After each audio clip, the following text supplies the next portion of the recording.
The battlefield still smoked. Ash floated like snow across the scorched valley, and the cries of the wounded echoed between the broken hills. My armor was cracked, my rifle empty, and my muscles screamed with every breath. But I kept moving, searching through the wreckage of what used to be the front line.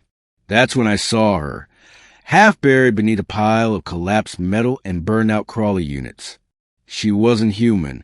She was one of the Phyrexian warriors, their elite strike caste, known for their height, brutal strength, and golden skin that shimmered like burnished steel. Her left leg was bent the wrong way. A deep gash split her side. One of her arms was limp, and the other barely held a blade. Her eyes snapped open when I approached, pale silver, glaring with animal fire. "You'll finish me off then," she rasped. "No," I said, kneeling beside her. "I'm going to get you out." Her eyes narrowed. "Human? Enemy?" "Not right now," I said, lifting the twisted wreckage off her body. "Right now, you're someone who needs help." She hissed in pain as I lifted her, and though she tried to struggle, her body gave up before she could. "You're mad," she whispered. "Maybe," I said, "but I'm not leaving you here to die." She passed out in my arms halfway back to the medic station. I didn't know her name. I didn't care what her side of the war believed. All I knew was that I'd looked into her eyes and saw more than just a soldier. I saw someone still fighting, and I respected that. She woke 3 days later in a recovery tent, wrapped in regrowth bandages and surrounded by human medics. She tensed the moment she saw me at her bedside. "You," she growled. "Still here," I said, sipping my synth coffee. She studied me. "Why?" I shrugged. "I saved your life. Wanted to make sure you didn't waste it. No one saves a Phyrexian warrior without expecting reward." "I don't want a reward." Her eyes narrowed. "Then you are a fool." "Maybe, but I'm a fool who didn't let you die." There was silence between us, heavy and strange.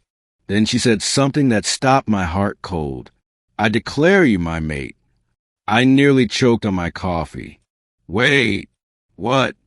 "You saved me," she said simply, "at the cost of your own safety. My people do not ignore such acts. When a warrior is spared by another's strength, it is sacred. You are now bound to me." "Bound as in married?" "As in claimed," she corrected, her tone firm. "You are mine." The next week was chaos. Her people arrived to retrieve her. Instead of fighting or demanding her release, they simply nodded when she announced, "This human is my mate." A few even offered me ceremonial food. My commanding officer pulled me aside. "Is this a problem we should fix?"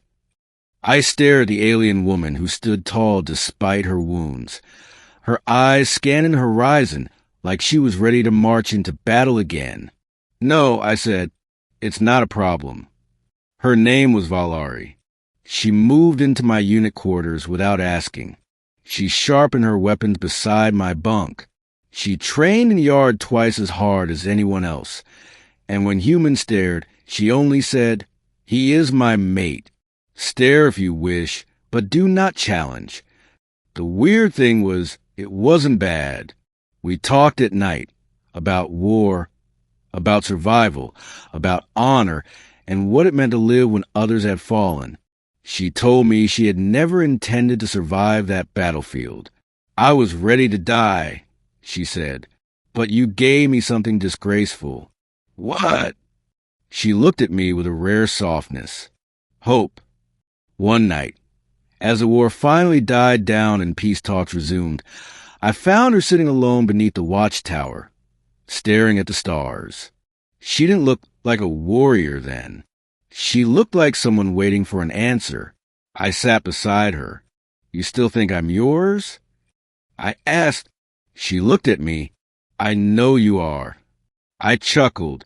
"And what if I said I wanted to choose, not be claimed?" She didn't answer right away. Then she said, "Then choose. I would not bind you unwilling." I looked at her, really looked. her strength, her pride, her scars, and the fierce way she had stayed by me ever since I pulled her out of that wreckage. I reached out and took her hand. I choose you two. We weren't a traditional pair. But then again, war changes everything. And sometimes, when a human pulls an alien warrior out of death, they don't just save a life. They start one. Together,